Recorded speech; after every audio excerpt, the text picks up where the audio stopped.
friendship that'll never ever end.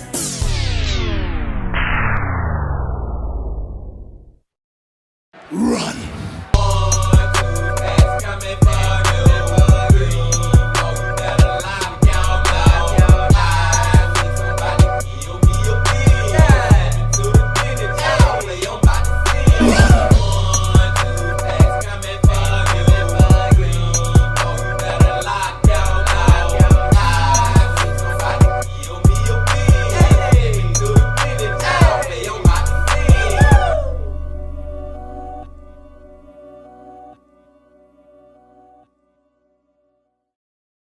It's a beautiful day in the neighborhood.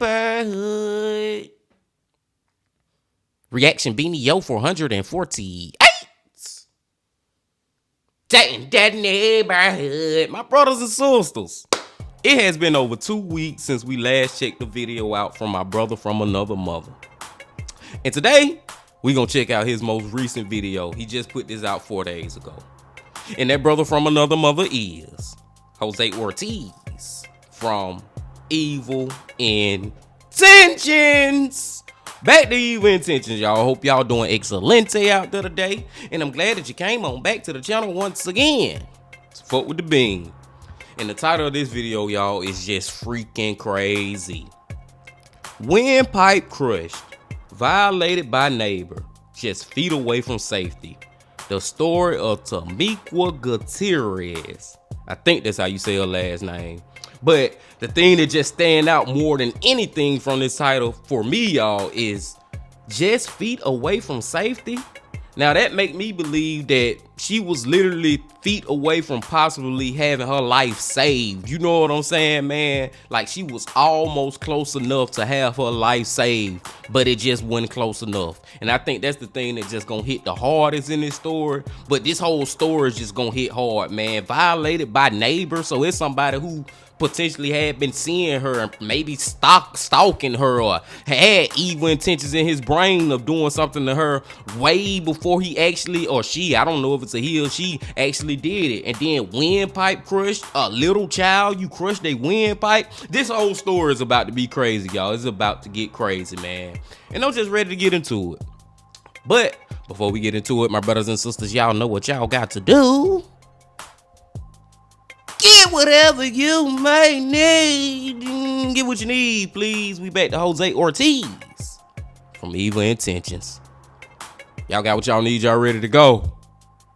Then let's go. Before we jump into today's story, just a few things to cover first. I'd like to start by giving a big thank you and sharing my heartfelt condolences to the family of Tamiqua Gutierrez, who we'll be discussing today. You see, Tamiqua's story is one that I covered close to almost 2 years ago on TikTok. And when I did that, her family reached out to me after seeing the video, which is why we're here today. Her family was able to provide photos, answer questions, and share their recollections of what took place back in May of 2001. We all know how hard these stories can be to revisit, so I appreciate her family trusting me with this. If you saw that TikTok video about Tamiqua, you'll notice that I was pronouncing her name Tamiqua. And that's because of the spelling of her name in certain papers. But her family did clarify for me that her name was spelled with a Q-U-A at the end and was pronounced Tamiqua, just in case there was any confusion on that. If you find yourself watching today's video or any other on my channel, feel free to leave a like and subscribe. It really helps with the algorithm and making sure that these stories really make their way out there. I appreciate anybody who's given this channel attention and given me their time. And of course, if you're just stopping by, that's fine too. I appreciate you being here. With that being said, I do have to warn that today's video contains some of the worst details I've ever had to cover on this channel. So before you go into this, please keep that in mind. Viewer discretion is strongly advised.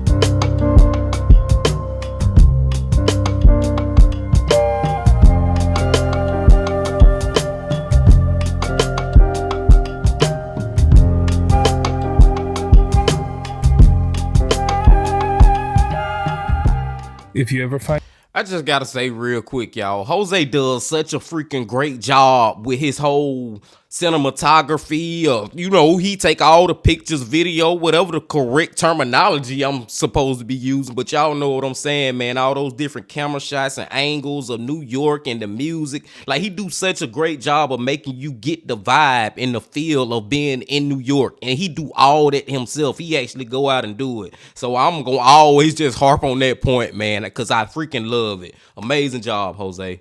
But let's go. yourself near Olinville and Burke Avenue in the Bronx, you might be familiar with the many tragic events that have taken place in the area over the years. Whether it be muggings, slayings, or other types of violence, residents who reside here know exactly how hectic things can become, despite the neighborhood's quiet moments.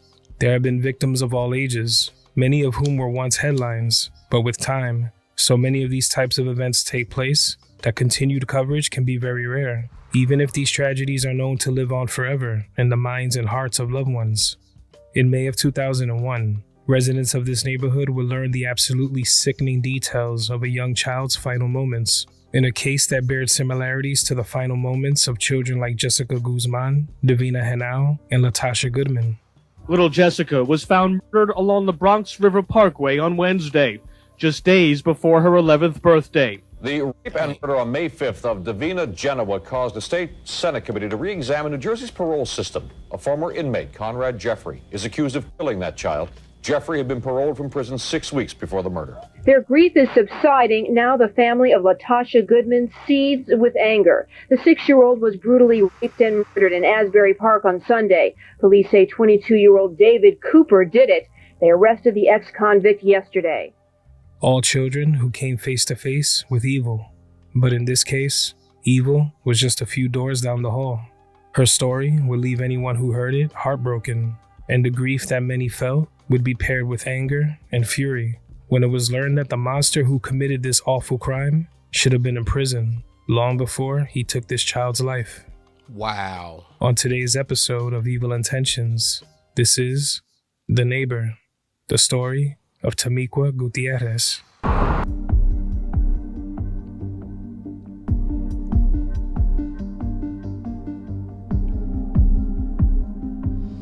Get whatever you may need. And I just gotta say, y'all, man, I don't care how many stories, how many times I hear about this, it will never cease to amaze me. And it just will always be so shocking and just crazy that there are grown ass freaking adults out here murdering children in like the worst type of ways. Even the essay in them is just like, how could you do that to a child? Like, I would never understand it. And I just thank God that I'm good enough in my brain to know that that is freaking effed up. And it happens so much, but it'll always just be shocking to me, man. It'll always just be freaking absolutely terrible. Let's go.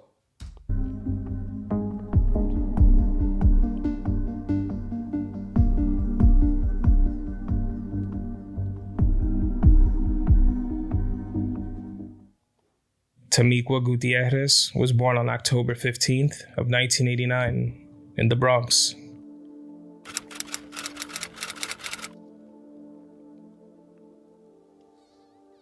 She was born to her father, Ernesto Gutierrez, and her mother, Santa Cruz.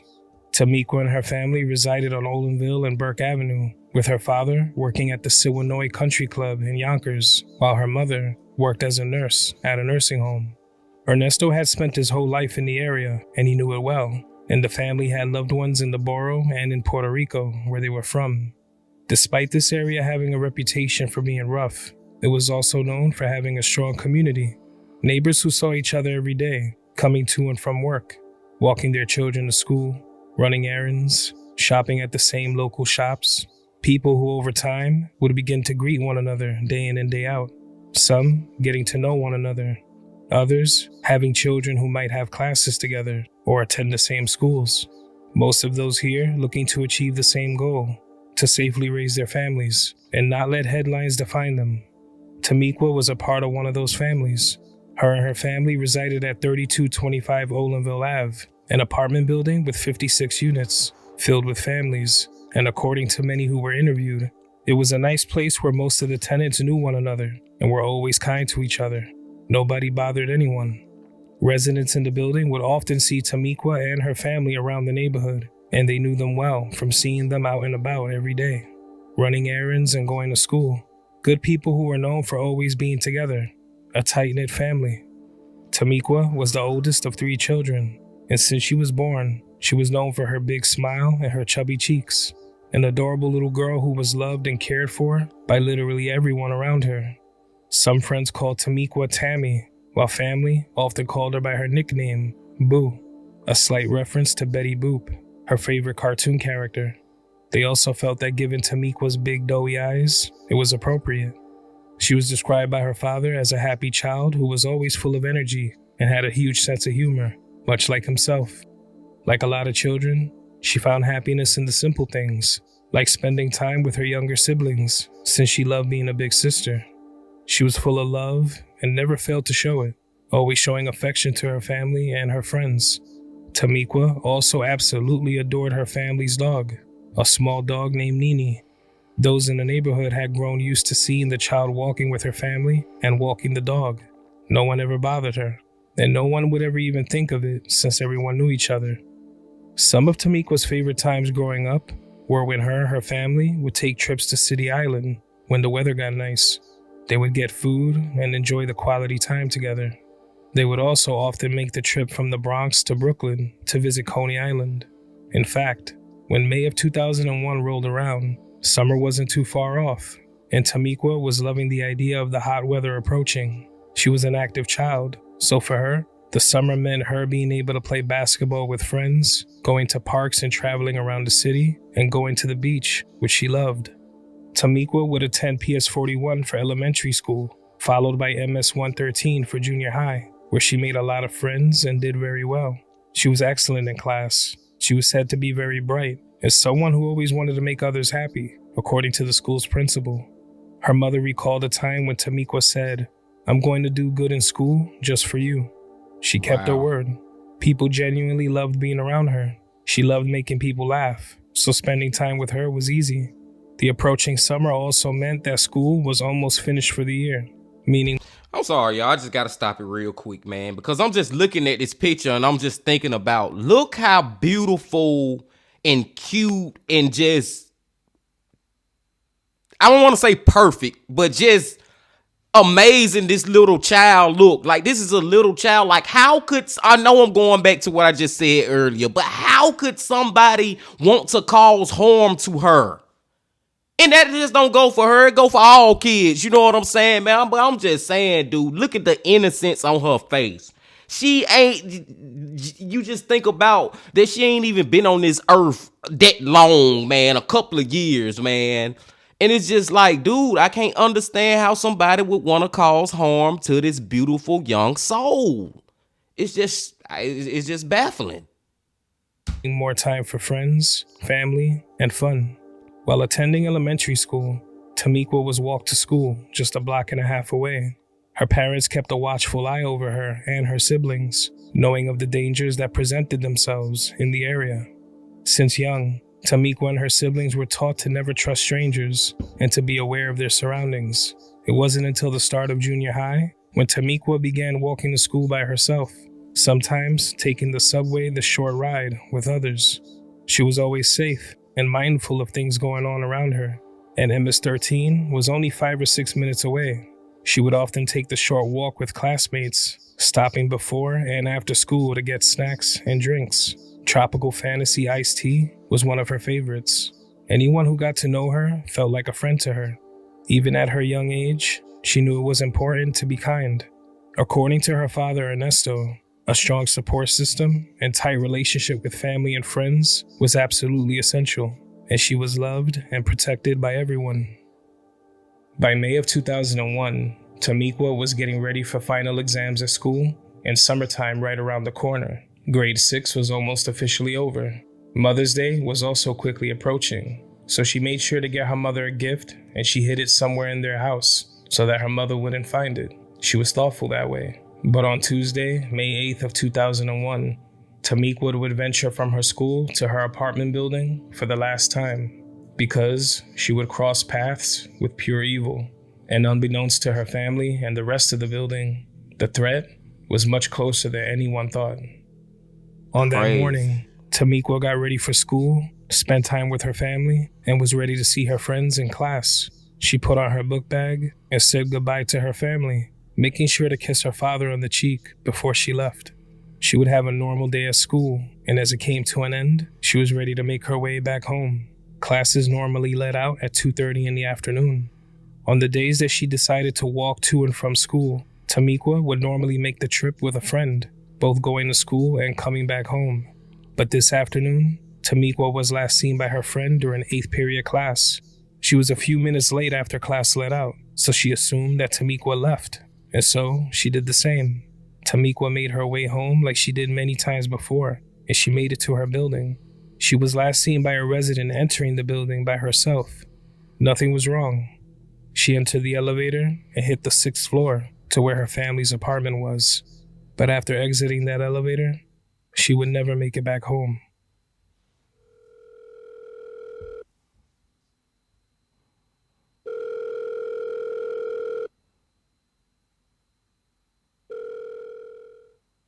Some reports early on in the investigation stated that Tamiqua made it home and went back outside, but that would later be clarified.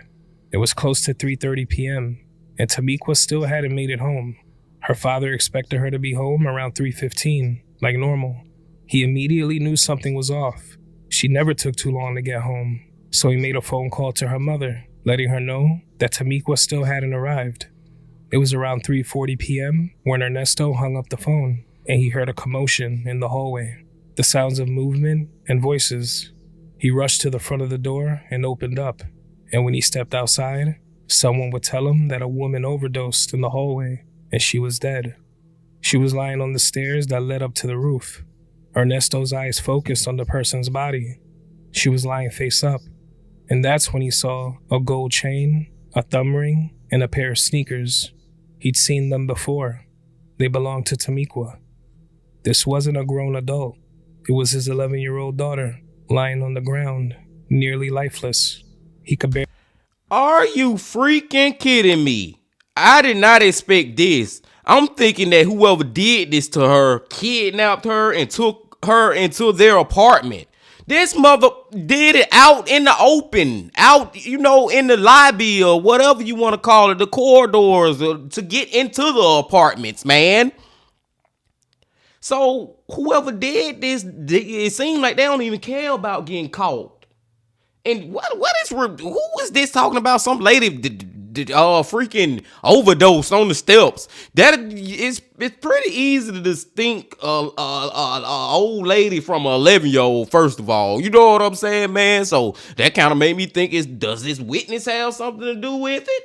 Now, I doubt that, but I'm just saying, whoever did this, y'all, the fact that they just did it pretty much out in public is kind of freaking crazy to me. Barely recognize her because her face was covered in blood and bruises. The clothing helped ID her, but it was in disarray. Ernesto lost all composure and began to lose himself when he saw his little girl lying there. His screams brought others into the hallway out of their apartments. She was unconscious and only partially clothed. She was lying in her own vomit, and she had blood running down her legs. It appeared that she had been violated. As soon as authorities and EMS arrived, they saw a glimmer of hope for little Tamiqua.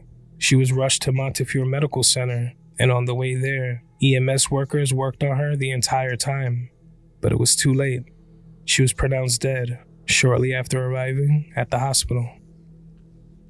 From one moment to the next, reality at 3225 Olinville flipped upside down, with nobody able to grasp what had just taken place.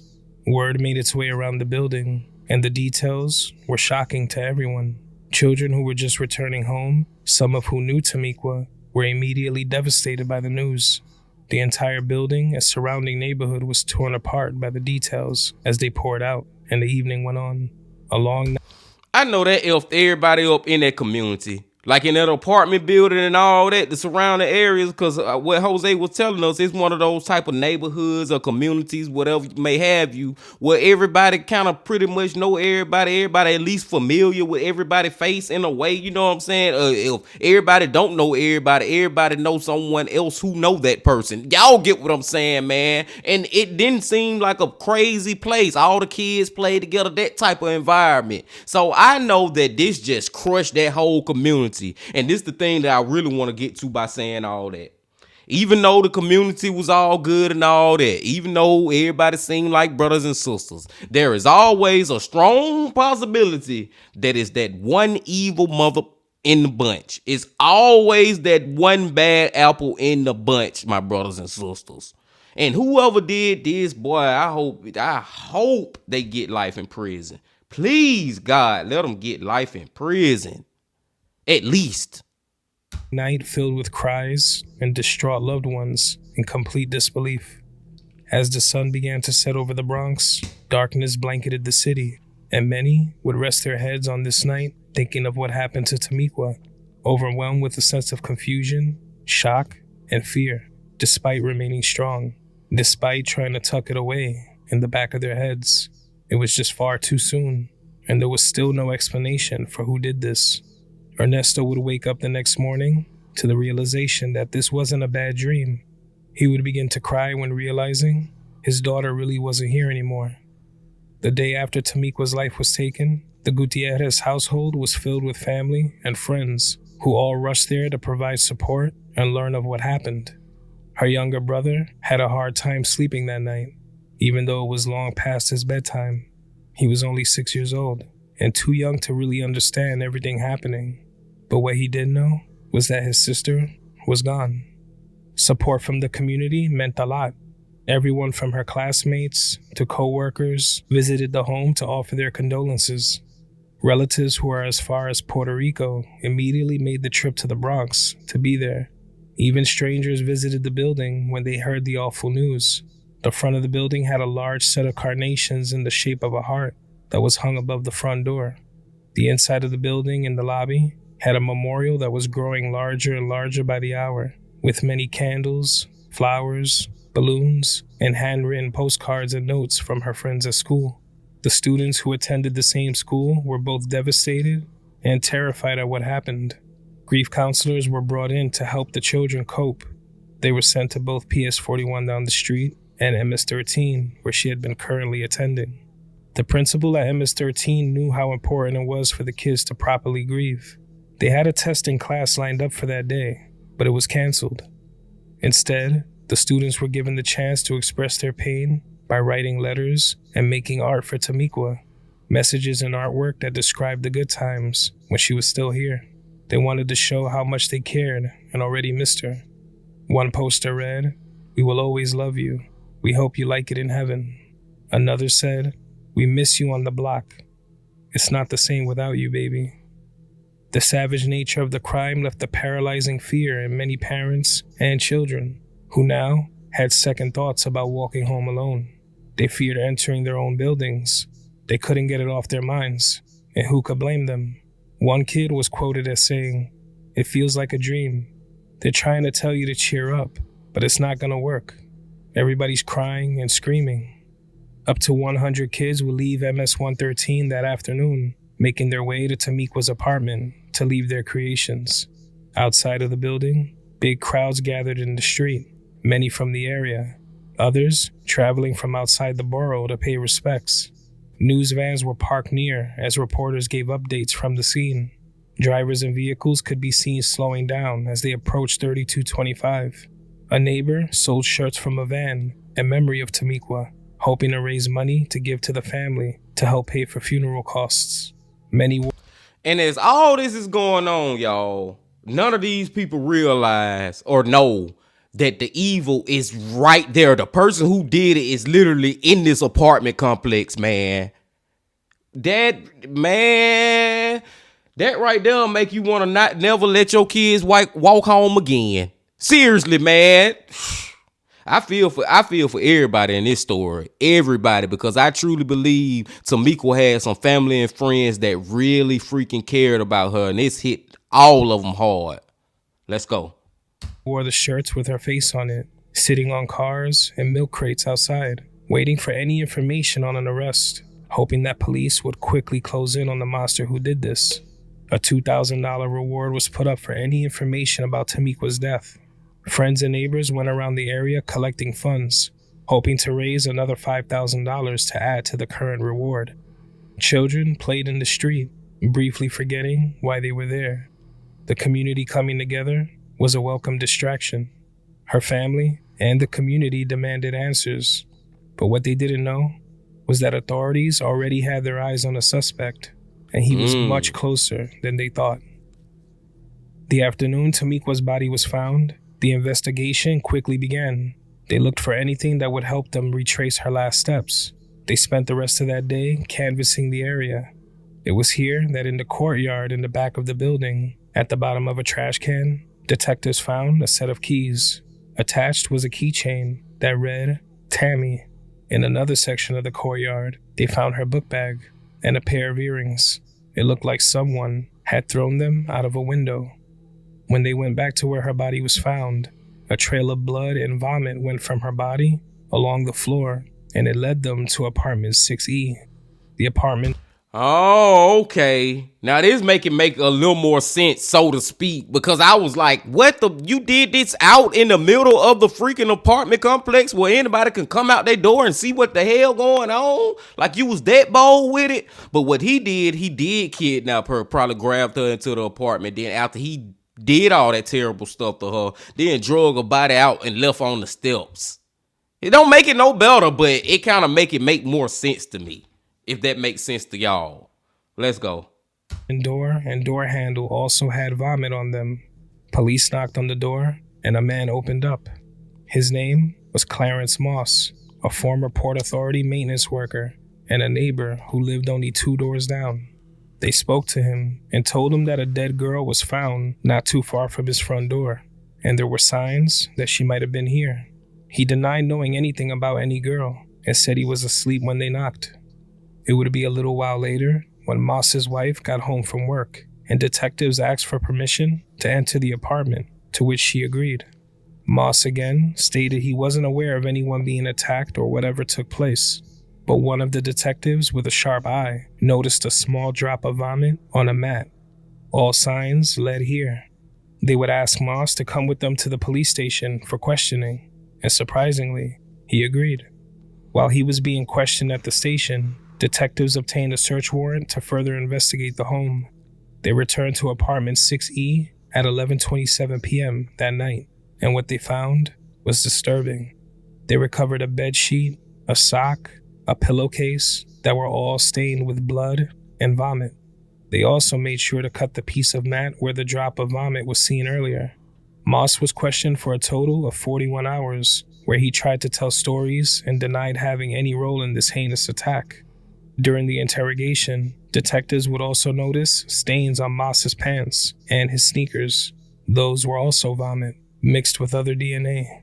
The evidence was piling up. While all this was happening, a medical examiner was confirming a cause of death. They discovered that Tamiqua had been brutally violated, sodomized, and smothered with either a hand or a pillow. Her windpipe was crushed from the pressure being applied to her throat. The stains that were found on the items recovered were all tested for DNA, and it was confirmed that it was a direct match to Tamiqua. A blood sample was also taken from Moss that would ultimately be a match. After being questioned for nearly 2 days, Clarence Moss would confess to the crime and told them what took place.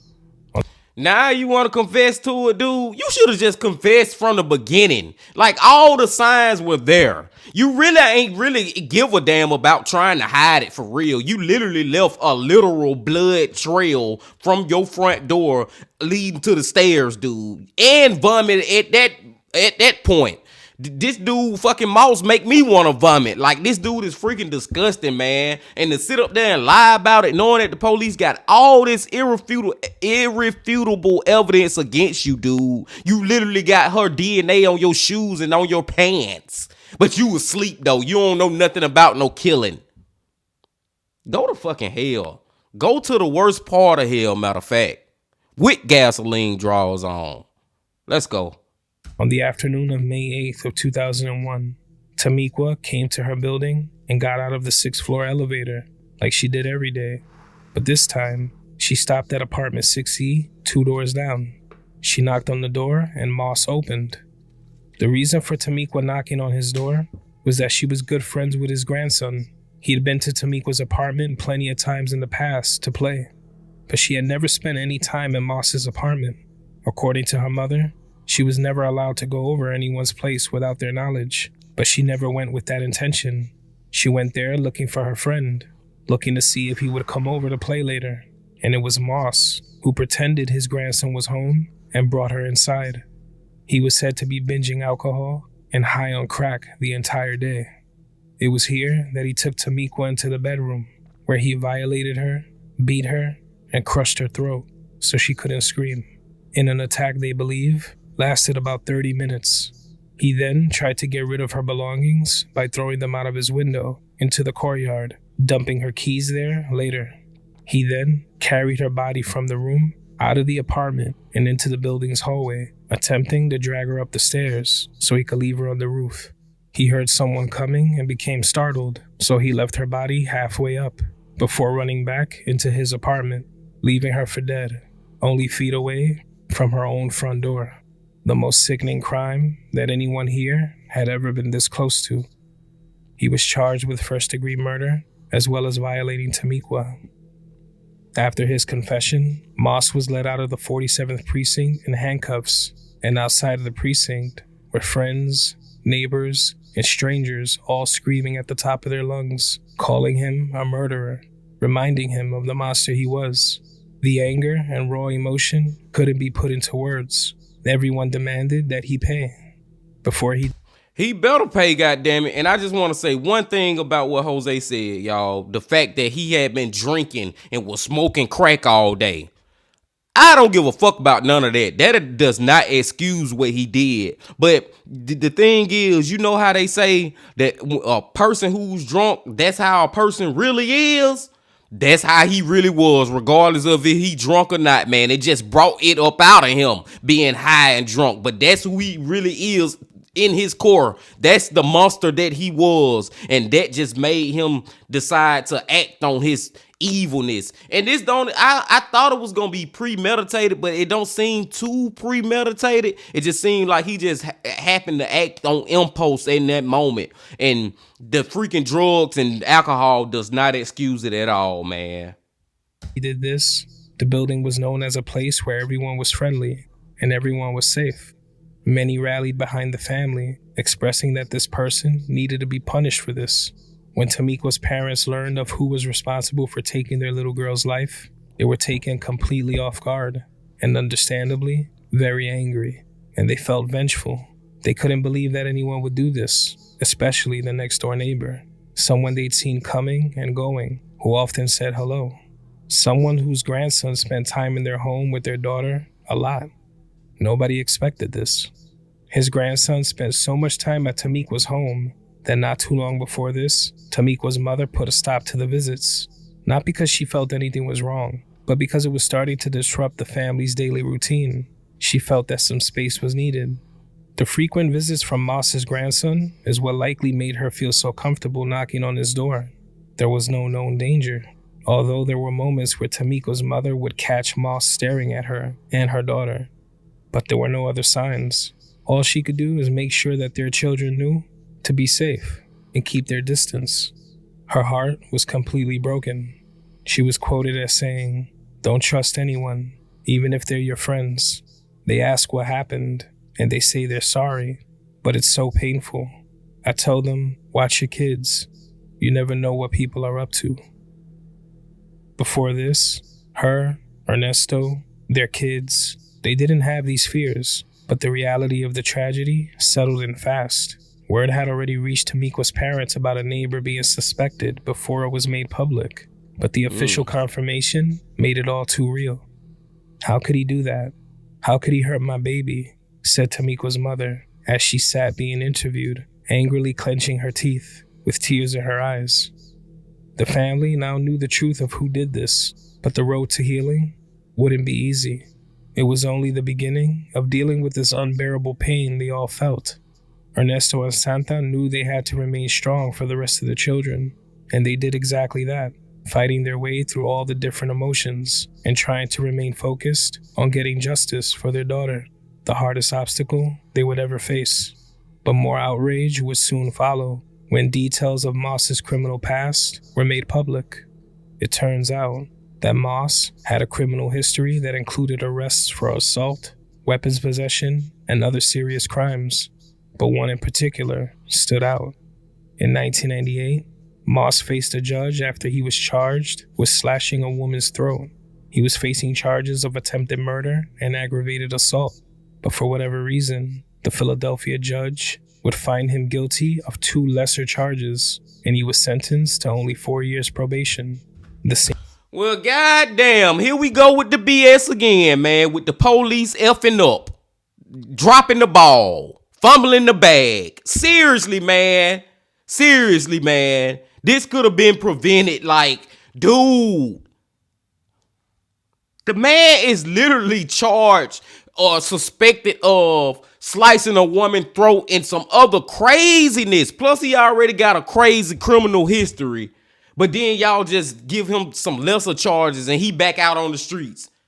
I just wonder, do the freaking police or the judge in this situation or the jurors, do y'all feel bad about that? Do y'all know that y'all pretty much in a type of roundabout way is the reason that Tamiqua is not here no more? Because y'all could have had that man locked up for life or gave him a lot more years than what you gave him. Like, do people feel bad about when they be giving bad sentences out here, y'all, then these people get out and do something else? I wonder about that sometime too, man. We watch so many stories where the freaking police, the judicial system, whatever, drop the ball on these criminals, and then they get out and do even worse things. We just seen that from Mr. Ballin 2 weeks ago with the dude who got locked up and got back out and killed 2 more. Well, he attempted to kill 2 more people. Thank God that they survived. But that's a whole nother story, man. Y'all get what I'm saying. It's just BS. Let's go. Same judge would terminate Moss's probation a 1.5 years early, making him a free man. It was right after this that he moved to New York, to 3225 Olinville. This man shouldn't have been free, let alone living among neighbors as if this never happened. There was no history of violating children on his arrest record, but given his extremely violent past, anybody would think that maybe he could very likely do this again. It was only a few years before this that he mercilessly sliced someone's throat. He was an obvious danger to those around him. This negligence and carefree approach toward his sentencing back in 1998 is what made him a free man, free to commit this terrible crime. He had only lived at 3225 Olinville since the year before, a grave mistake that would cost young Tamiqua her life. A 2-day service was held for Tamiqua on Monday and Tuesday, May 14th and 15th of 2001 at Romano Funeral Home in the Bronx. Many wore shirts with Tamiqua's face on them, with the words, "Mom and Dad will always love you forever. Friends will always miss you." Some approached her small open casket and left mementos. Some left flowers, stuffed animals, pictures, class photos from her time at MS 113. Outside of the funeral home, a family friend gathered signatures for a petition that demanded the death penalty for Moss. They felt it's what he deserved. Others felt like this might be the easy way out and wanted him to suffer behind bars. It was clear how much Tamiqua meant to everyone. Her classmates had trouble sleeping after what happened, feeling like the same might happen to them one day, thinking of their friends' last moments and how cruel it all was. Students and friends appeared in droves, showing their support and expressing their sadness. On Wednesday, May 16th of 2001, a morning mass was held at Immaculate Conception Church in the Bronx, the same church that Tamiqua was baptized in back in 1990. Again, hundreds would arrive to pay their respects. Her small white casket was sprinkled with holy water by the Reverend as loved ones watched and cried. One of Tamiqua's friends recalls seeing her body in the casket and thinking to himself that he didn't recognize his friend. Many didn't want to believe that this had actually happened. even after attending her service. The grief was just too much to bear. Tamiqua's coffin was placed into a hearse and driven to St. Raymond's Cemetery, where she would be buried. Once Tamiqua was laid to rest, the battle wasn't over. Loved ones and friends would spend day in and day out trying to cope with the grief. And more than a year later, on Tuesday, September 3rd of 2002, a trial was underway. At first, Moss would try to get the evidence obtained on the evening Tamiqua was slain thrown out, stating that it had been illegally obtained since authorities didn't yet have a warrant to be entering his home. But this wouldn't work out in his favor because his wife voluntarily let them into the home. And when they collected the evidence later on that night, they did have a warrant. That evidence was here to stay, and the motion was denied. You won't get your ass up out of this one, buddy. You can try all you want to, but you won't get up out of this one. I'm glad your wife did that to you. Seriously, man, if I get married one day and my freaking wife then murdered a little child in my freaking home, oh, you done.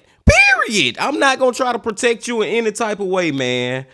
Oh, this dude is ridiculous. He is caught, literally caught red-handed, and he's still trying to weasel his way up out of it. Wow. Tamiqua's parents gave tearful testimony of what had taken place. Both of them hesitant at first, but fighting through the details, taking the stand for their daughter. DNA experts also took the stand to verify that everything found by detectives linked Tamiqua and Moss. There was no doubt that he did this. This was a crime he wouldn't get a slap on the wrist for either. He was found guilty of the murder and violation of Tamiqua Gutierrez. And since he wasn't sentenced to have his life terminated by the courts, he was sentenced to life in prison without the possibility of parole. Her parents would burst into tears when the sentencing was read. Thank freaking God. I said it earlier, y'all. I said, I hope this man get at least life in prison without parole. You know what I'm saying? And he at least got that. Thank freaking you. Now, I better not hear nothing at the end of this story about this man somehow miraculously getting out. I'm gonna explode, y'all. I'm gonna freaking explode if I hear that shit. Tamiqua's loved ones were thankful that this monster would spend the rest of his days behind bars. But no amount of years or harsh sentencing could bring back their beloved Tammy. Still, finally, this chapter of their lives was over. Now, they could try their best to grieve in peace, without this poor excuse for a human being able to enter their thoughts, not knowing if he would actually pay for this crime. Clarence Moss will never go free. His life will end behind those walls. What happened to Tamiqua that afternoon in May of 2001 could have and should have been avoided. This person already made a vicious attempt on someone else's life, and he was barely even punished for it. Had this man been in prison for the many reasons before this happened, he wouldn't have been free to commit this crime. Exactly. The families at 3225 Olinville once had trust. Everyone knew of the dangers that lurked outdoors. But here, everyone was family, or so they thought. They couldn't have imagined that any of this would take place here. Anytime they walked through this lobby, took this elevator, walked up and down the stairs, they were reminded of Tamiqua's last moments alive. Everything she went through, fighting for her life. The person who did this wasn't a total stranger. He was a neighbor, someone they thought was trustworthy, but they would never trust the same way again. Her family would move out of the building about a week after Tamiqua was slain. They couldn't bear to be reminded of what happened, walking by the very spot she was found. It was a cruel memory they had every intention of leaving behind. Some parents made sure their children were well aware of what had taken place to make sure they understood the importance of keeping to themselves. Tamiqua did nothing wrong. She was just a sweet girl looking to play with her friend like she always did. But the evil next door took advantage of that, leaving her family with a hole in their hearts they could never fill. Her mother and father had this to say after sentencing: "I thank God this comes to a close today. You murdered the most precious thing in my life. You should rot in jail for the rest of your life." True. Ernesto and his family know in their hearts that Tamiqua would have left a great impression on everyone. She would have been someone big in life had her life never been taken. She's very missed by the many friends she made, her siblings, her parents, and many aunts and uncles, all who still mourn her today. Tamiqua would have been 34 years old. Rest in peace, Tamiqua Gutierrez, and my deepest condolences go out to her family and loved ones. You aren't forgotten. Gone but never forgotten, man. And that's why I love Jose doing these stories, man, especially with these children, man, because we get to remember them and just celebrate the life that they did have, man. Such a freaking sad story on so many different levels, y'all. On so many freaking levels, man. The fact that it was a freaking neighbor, the fact that she was friends with the damn man grandson, like, it's so many different levels. The fact that this dude had literally been charged with slicing somebody's neck before, plus a whole bunch of other charges. In some way, y'all still let him out. Is just, man, listen, the fact that the way that he did this to her, then drug her body, then the way he was lying and all that, even though he caught red-handed, he still tried to fight it to the end. The one thing I can say, Jose is right, man. Jose is right. It will never bring Tamiqua back, but at least, y'all, he got life in prison without the possibility of parole. That motherfucker been locked up since 2001, 2002, and till this day, right now, as y'all listening to me, his ass still behind bars, and that's where he gonna stay. Like Tamiqua mother said, man, he gonna rot up in prison. You took the life of my child, now your life must rot up in prison, man. Like, oh my God, y'all. And it's one interesting thing that went on with this story too. One interesting thing. You know, some people was on the side, like me, I'm an advocate for it, I never denied, of giving him the death penalty. Y'all know I'm right for that. But then there were other people who said something, Jose said something real interesting, that other people rather prefer for him to just spend life in prison because they feel like getting the death penalty is the easy way out. And I was just sitting right there like, I get where they coming from, man. And some of these freaking killers, I believe that's another reason why these killers sometimes may kill themselves, because they feel like it's the easy way out. Before the police get me, I'm just gonna go on in myself. Now, I feel like a lot of them also do that because they don't want to face the consequences. Like, I feel like it's different for different people. And me personally, I'm still saying, get their ass the death penalty. Point blank period. Get them out. Get them out. Get them out of life. Period. Get them away from this whole thing that we call freaking life, man. But I mean, I understand why you would say make him suffer in prison too. But this how I make his ass suffer in prison if I had the choice. He'll be in solitary confinement 24 hours a day, or however long that you can leave him in there, at least 23 hours, like literally in a cell with nothing but a freaking blanket and no lights, no nothing. It's dark as hell in that bitch. Slide his damn food through him, through a goddamn little slot through the hole or whatever. You know what I'm saying? Like, he would literally be cut off from life, period, to the day that he died. I would make him feel like he wanna die in that bitch when I get through with him. But hey, that's why I'm not a part of make the decisions for that, because these freaking murderers, boy, you think jail is hell, boy, I'm gonna make jail really feel like hell. You gonna wanna go to hell fucking with me with all this shit that some of these people be doing, man. Like, dude, it's freaking ridiculous, especially with these children. How could you do that to these children? I just never understand it, my brothers and sisters. I would never understand it. But I digress. Let me get off my little tangent, man. Gonna let y'all go. I appreciate y'all coming back as always. Great video from my brother from another mother, Jose Ortiz, as always, man. Can't wait to come back to his channel once again in the future. Y'all, please hit that like button, comment, and subscribe if you ain't did that yet. Because tomorrow is another That Chapter Wednesday. But until then, my friends, remember this: love, peace, and happiness. Stay safe. Don't stop. Keep going. Yeah.